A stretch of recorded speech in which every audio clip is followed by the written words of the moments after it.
You forgot the first rule of remakes, Jill. Don't fuck with the original.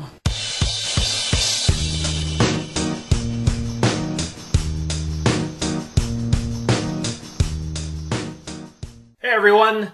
The remake of Embrace of the Vampire came out on DVD yesterday, and you know what that means? We're going to be watching softcore porn. That's right! It's another episode of Don't F with the Original, with... Nicholas, I'm the video game correspondent for Idiomatic. And I am Dimitri, editor-in-chief of Idiomatic.com and movie critic. When the movie comes out, we watch the original, we talk about it, we review it, see how we like, if we liked it, if we hated it, and see if, the remake might mess with it or not. Yeah, and then this is a special case where I actually got to see the remake before we're recording, which doesn't always happen. You cheater. Okay, that's what happens. So we'll get to talk about that a little bit, because I think we might go through a little bit quicker through Embrace of the Vampire than we usually do, because, oh my god, that's a slow movie, people. Yes, very slow. Not much to talk about. Well, but there's stuff to talk about, yes. though, I have to say. Yeah. Because it's a peculiar movie. Like, this is not your run-of-the-mill, like, formulaic No, it stuff. really isn't. Yeah. So, for those of you who don't know, Embrace of the Vampire, 1995 movie by director Anne Goursauds, mostly known for having Alyssa Milano naked an awful lot. Yes. That's pretty much what it is. The story, I guess we might as well get through that right away. There was a story. No, there is definitely a story. Yeah. One that you can probably retell in about 10 minutes if you're cutting out all the naked scenes, but... Pretty much. Here we go. Once upon a time, in medieval times, there was a dude who was waiting for his princess. Yeah. And then he got attacked by nymphs, essentially, like little vampires. And he himself became a vampire. And now he's become obsessed with a young student. He thinks it's the reincarnation of his princess. Exactly. And is sort of slowly getting into her mind, seducing her slowly, trying to get her to remember who she was in a previous life. And also, forget her current boyfriend, who's a nice guy, really. He's trying to push her to, be physical with her. She doesn't want to because she went to Catholic school. She wasn't raised that way. And basically that creates kind of a tension, and Vampire's trying to play on that. Absolutely. And the pressure doesn't just come from the boyfriend, in fairness. Like, it's... she goes to a school where everybody only talks about effing. Pretty much. And really the movie has a sort of as bookends the story of the vampire, but really it follows Alyssa Milano's character, Charlotte, as she discovers her sexuality, really. She starts off this, really little prude, and sort of grows more and more comfortable with sexuality is essentially what the movie follows. Yeah. So that's the basic plot. Well, I honestly thought that movie was a little disappointing. I really thought the story was just an excuse to show movies, and that was the whole movie. I didn't think the plot was deep enough. I really didn't care if the vampire ended up with her or not, or if she stayed with the boyfriend. They didn't give me any consequences to either of things happening. That's an excellent point. We'll get to that later, but yeah. So I really didn't care. So basically, I just thought that, hey, let's see how many nude scenes we can pop in this 1.5 hour movie, and that's how I felt about that movie. I was kind of disappointed. I was expecting maybe a little more. I'm gonna say something that's gonna surprise people here. I actually kind of liked it. I didn't expect to. Like, the beginning is really, really sluggish because it's essentially the vampire narrating his story and then narrating his intent towards Charlotte. And you're like, oh, dude, wow, that's a lot of talking. Yes. It's like a full 15 minutes out of an hour and a half of just him, narrating the story to you. And it's like, that's harsh to begin a movie, Yeah. But the weird thing happened is that, somewhere around the half-hour mark, I actually started getting into it and going oh, I wonder where this is going and, where this will end up.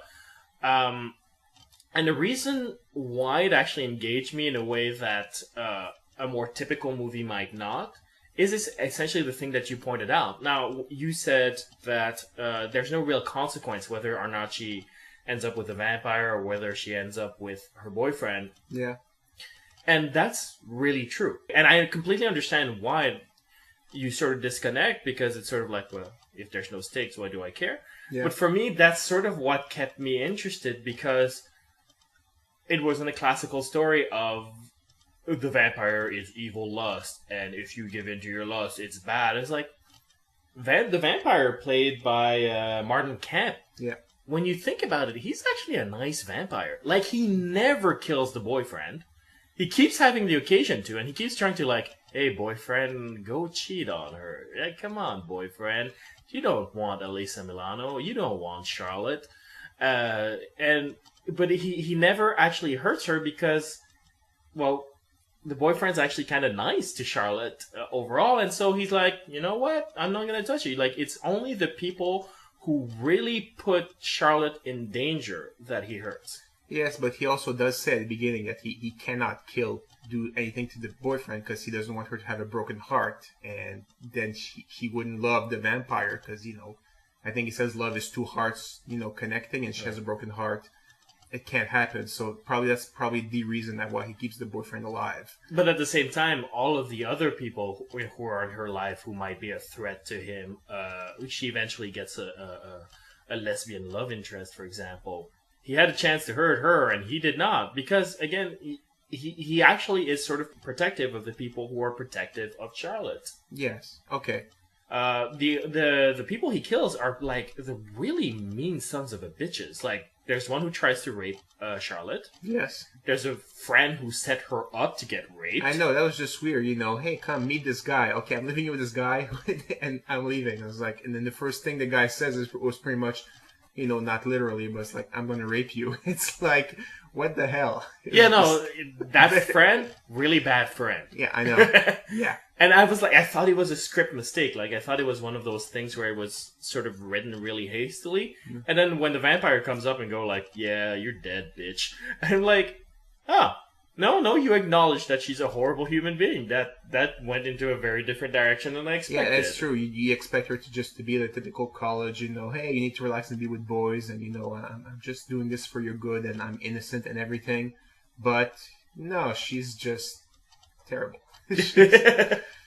Or basically just maybe the movie is saying those kind of people are terrible, period, Well, she is surrounded by terrible people. There's also the bully, like the little blonde chick there. Yeah. Oh my god, like she drugs the girl and leaves her on her own. Going, it's gonna be funny. She's gonna kill herself because she doesn't know what's happening to herself.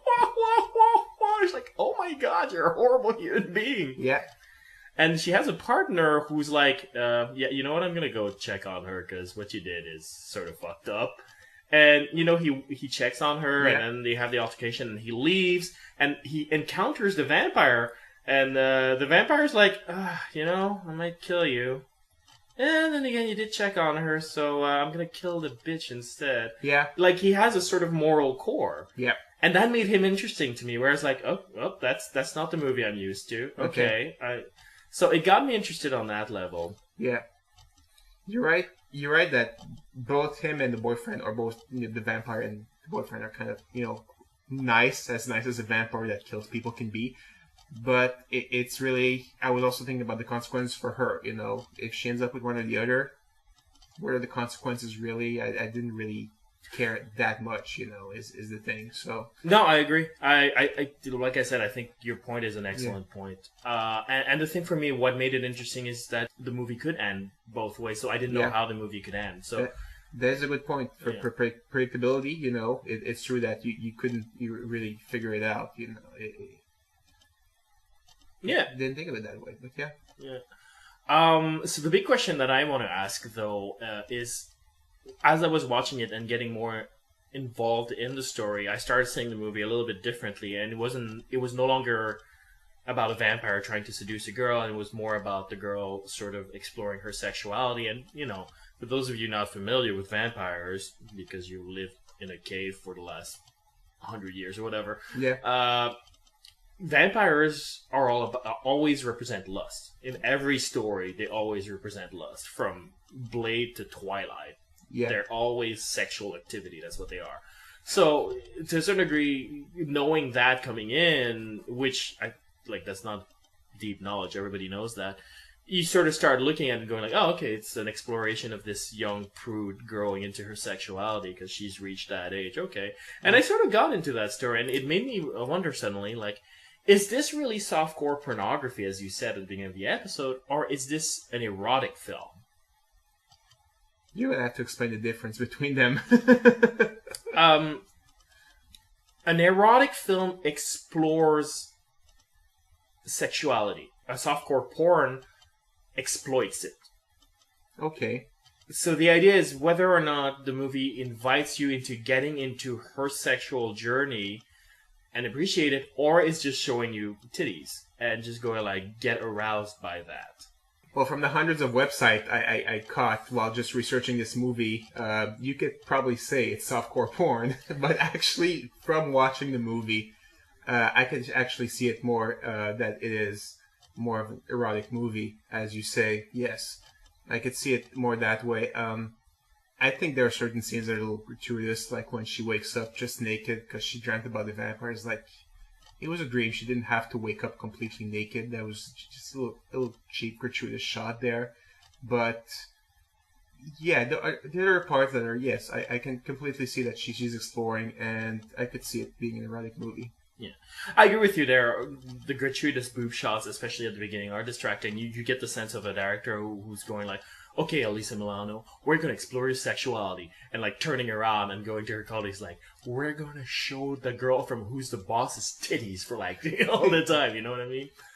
Although she did work with the director again on Poison Ivy too, so I mean, Alyssa Milano probably liked her work and said, let's do something else again, you know, so it was probably just not exploitative, or the director is really, really good at, you know, hiding what she sees. There must have been a good dynamic between her and the director, because that's about as good as I've ever seen Alyssa Milano act, to be honest. Yeah. She does the prude girl and sort of sexual awakening thing really well. Like, the only parts where she lost me is when she turns into like an Uber bitch. Yeah. At some point, like, she wakes up and is like, I'm gonna put on a red dress and I'm gonna be a bitch.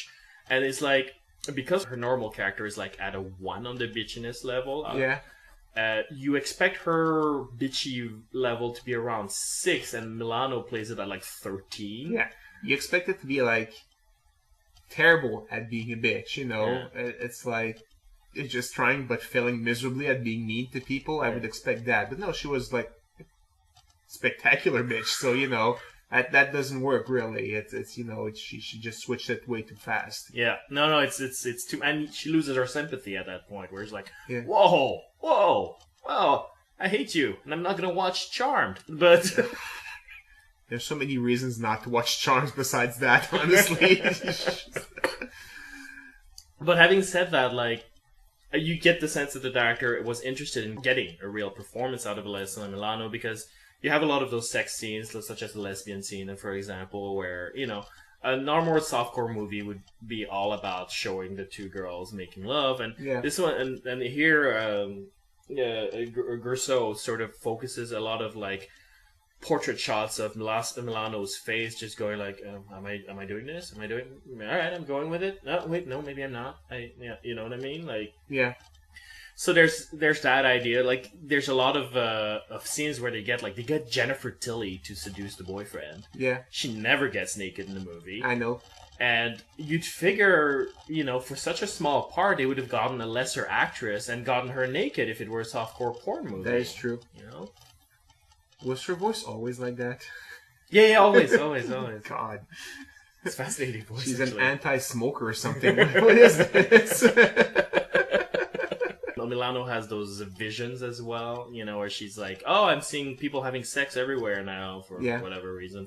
And there's like the orgy that she sees at the party scene, like there's like a lot of man-on-man grinding. Yeah. And again, in a softcore porn movie, aiming at a male audience, obviously, because that's usually what softcore porn does. That's sexist, man. It could aim at females as well. You don't know.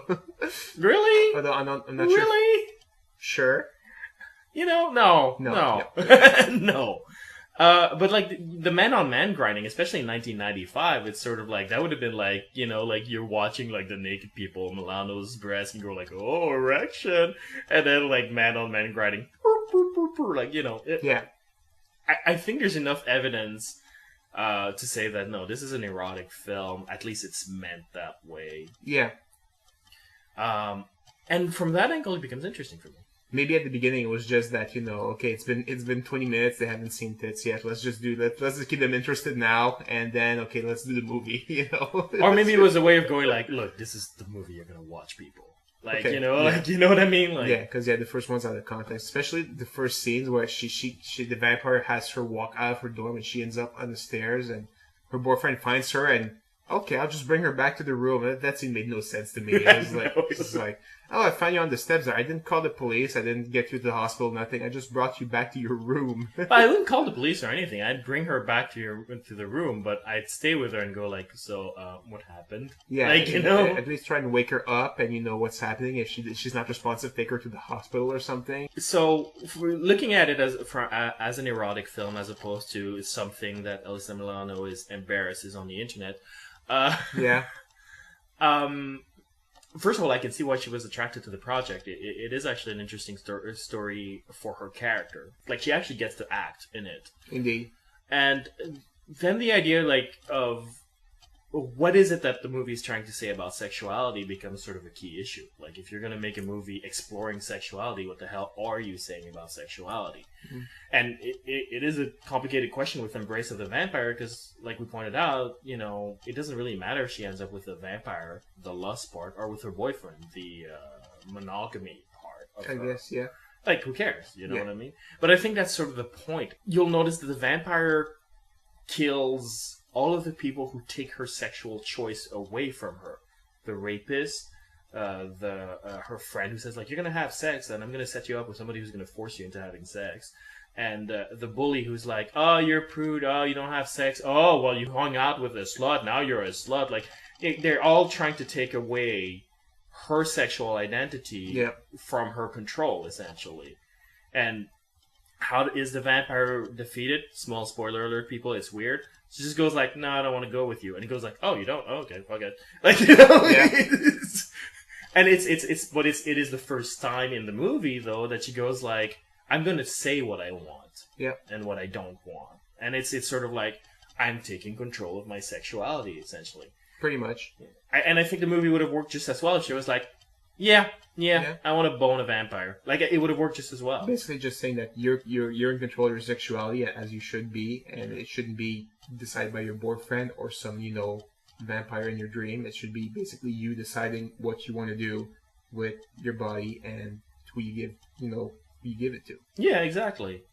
And I think on that level, I was like, okay, well, I think the movie communicates that message effectively enough. Yeah, it makes sense. And in this sort of trippy, expressionist, sort of weird way, but it works. Okay. And for me, like, that the movie became sort of, okay, it's, first of all, at the basis, the movie works, you know? It's like, it's better than a lot of stuff that we've ended up reviewing for this show, to be honest. Yes, indeed. You know?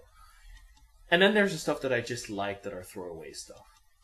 I like the way she reacts to the lesbian encounter. Yeah. Where, like, she starts to get seduced by it, and then she's like, no, I don't want this. And, like, she walks away. And it's not, like, a moment where she takes control of herself. It's a moment where she just gets so scared she just walks away. So and that's a normal reaction, I think. But at the same time, clearly she hasn't figured out who she is yet.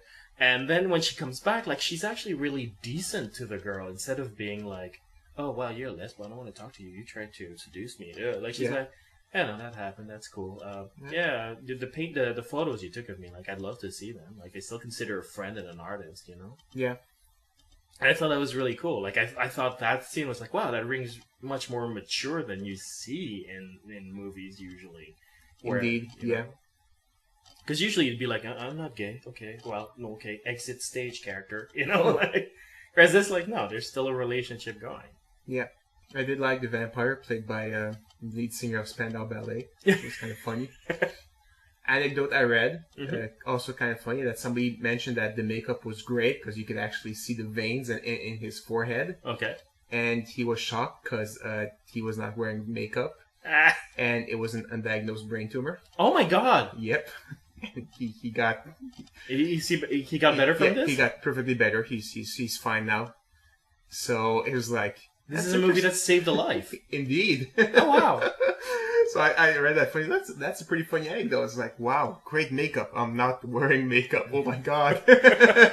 Any other cool anecdotes? That movie also did bring the, I think, Alyssa Milano's crusade to, stop, I guess, porn on the internet. But it was basically,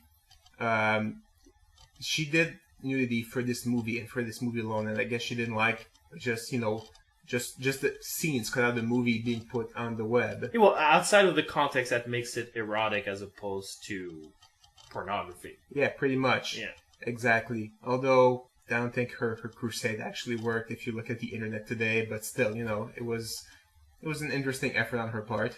Yeah, I mean, like, I have trouble judging her too harshly on this because, like, that must suck. Like, you make this interesting movie in your younger years, which is more daring.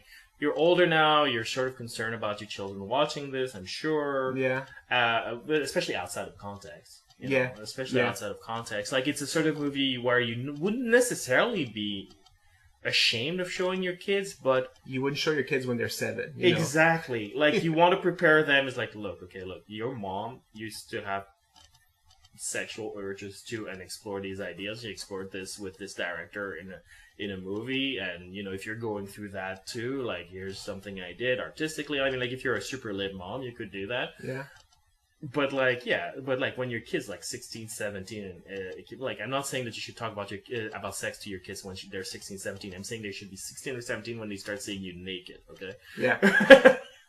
But yeah, like when they're 7, it's like A, gross seeing your mom naked, and B, seeing your mom naked being like in scenes that seem exploitive without the context. It's not cool. Yeah.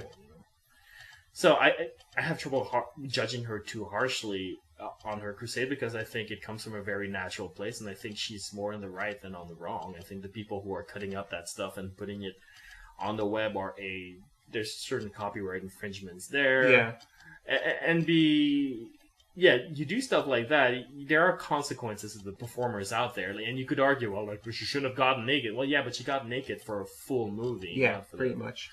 30 seconds. She's not getting any residuals from, people just clicking and watching her, so that's also a negative there. Yeah. Also, but on her part too, I'm not saying, she's 95% right. The other 5% is you should still monitor what your kids do and watch on the internet. If you don't want them going on porn sites, there are ways to log those out. It's an excellent point. So that's only like the small 5%. Like the other 95% is like, yeah, if it's you did that for a movie, you don't want to be taken out of context. There's a copyright issue there. I think she's right, but it's a losing battle. It's trying to remove that from the internet. It's trying to empty the ocean with a bucket. It's just not going to happen. Yeah, that's the greater point, is that it is a losing battle. Although you gave me an example once upon a time of an actress who figured out a way to do this, right? Yeah, she got filmed by a stalker through the peephole in her hotel room, and that got leaked on the internet. And she bought the copyright to that movie. I think it was Erin Andrews. She was an ESPN anchor. So yeah, she bought the copyright to that movie, and every time she sees that on the web now, she's like, no, you have the copyright to this movie, you have to remove it. But it's again an ongoing battle because those things reproduce faster than you can kill them. So you basically have to check very constantly and say, no, I have the copyright to this movie, remove it if you want it gone completely. But it is, it's a battle you have to fight if you really want those things removed. Basically saying, I have the copyright, you cannot show this. Yeah. So let's talk about the remake now. Embrace of the Vampire, direct-to-video movie by Anchor Bay, and I was sort of expecting something completely different from the original. I sort of went in and going like, oh, this sounds like a movie where they just bought the name. Yeah. Because it's a recognizable name. Embrace of the Vampire is sort of a name that is thrown around people's consciousness in pop culture, mostly because Alyssa Milano is naked in it. Yes. That's mostly the reason why. Also, vampires are really hot right now. Yeah. So you want to make a vampire movie, I'm guessing? Yeah, exactly. But you could have called it anything. But they bought the name Embrace of a Vampire so that in video stores, people go like, Embrace of a Vampire, I heard about that. And then they just pick it up. Yes, of course. It's sort of the asylum technique, but with the actual name. Yeah, but you paid money for the name, so it's good. It's not just, Transmorphers. You're like, who do you think you're kidding? And my suspicion, I think, is correct, but at the same time, when I started the movie, I was surprised at how much it was faithful to the original in the beginning. Then in the second half of the movie, it goes into its own thing, and then you realize, that was an unrelated screenplay. But at the beginning, it was like, there's a girl named Charlotte, and she is a little prude, and she goes to college, and she's sort of surrounded by sex monkeys, essentially. She's in college. Yeah, pretty much. There's a bully who will not leave her alone. It's like all of those elements are there, pretty much the same. But then it goes into weird Buffy the Vampire Slayer territory without going into spoilers. It's really weird stuff. They're killing vampires in that one? Yeah. Like I don't want to get into spoilers because it's a big revelation, but it's sort of like there's stuff about bloodlines and chosen ones and vampire slayers and stupid stuff like that. Wow. Yeah, so I get the feeling that it was really an unrelated screenplay that was ripping off Buffy the Vampire Slayer more than anything, that got rewritten to fit the Embrace of the Vampire sort of elements in there. So there's no exploration of sexuality and coming. Yeah, no. Maturity? No, see, all the naked, like, there's no nudity in this movie. This is a straight horror movie. A straight horror. Oh my god. Yeah. That's terrible. Yeah. And so it's essentially, like, the beginning is essentially Embrace of the Vampire, the 1995 movie with Alyssa Milano, but with Sharon Himendal replacing her, and all the sex scenes being replaced with fencing, of all things. It's really weird. Like, there's a lot of fencing scenes in there. Interesting. Yeah, you'd think, but no. At the Olympics, it's good because you're watching professionals, but in the movie... Actually, technically at the Olympics, you are not watching professionals. That's why they're at the Olympics. They're all amateur athletes. You're watching very, very, very good amateurs. Here you're watching professionals that aren't as good as the amateurs. Pretty much, yeah. So it's never that exciting, And so that's weird why you would put fencing. Yeah, no, it's actually really boring to watch in the movie. And I've seen movies where they make fencing quite exciting because, it is a martial art, and martial arts can be really cool to watch on screen. But yeah, not in this movie, dude. It's really just boring and weird and and I have a problem with the lead. Watching the new Embrace of the Vampire made me appreciate Alyssa Milano's performance even more. Okay. Where I was like, she plays a little sheepish prude and she's fragile, but she plays it over the top, where it's she's always whispering like that because I'm mousy and I don't know what to say. It's oh my god, that's such a cartoony performance. Yeah, so she basically, I was going to say, she is a cartoon character of the prude, is basically not a real human being like Alyssa Milano actually portrayed. That movie was a little bit painful to watch, to be honest. I don't recommend it, people. Okay.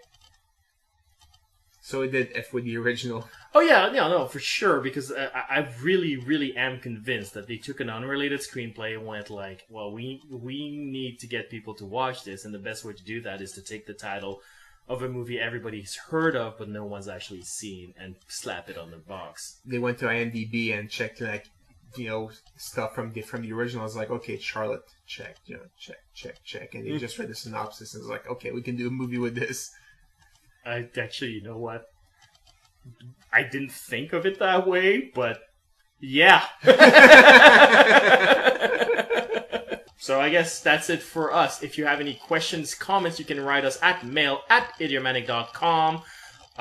You can also post a comment at idiomatic.com. We're also on iTunes. We're also on Twitter. We're also on Facebook. If you guys could like us on our Facebook page, it would help us get the support to continue generating content on a regular basis. Otherwise, I will have no choice but to film Nick naked and post it on the internet everywhere. Nobody wants to see that. Nobody.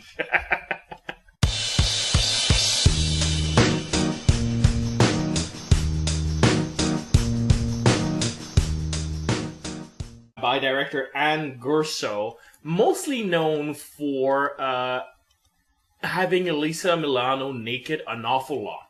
Yes. That's pretty much what it is. The story, I guess we might as well get through that right away. There was a story. No, there is definitely a story. Yeah. One that you can probably retell in about 10 minutes if you're cutting out all the naked scenes, but pretty much. Here we go. Once upon a time, in medieval times, there was a dude who was waiting for his princess. Yeah. And then he got attacked by nymphs, essentially, like little vampires. And he himself became a vampire. And now he's become obsessed with a... You forgot the first rule of remakes, Jill. Don't fuck with the original.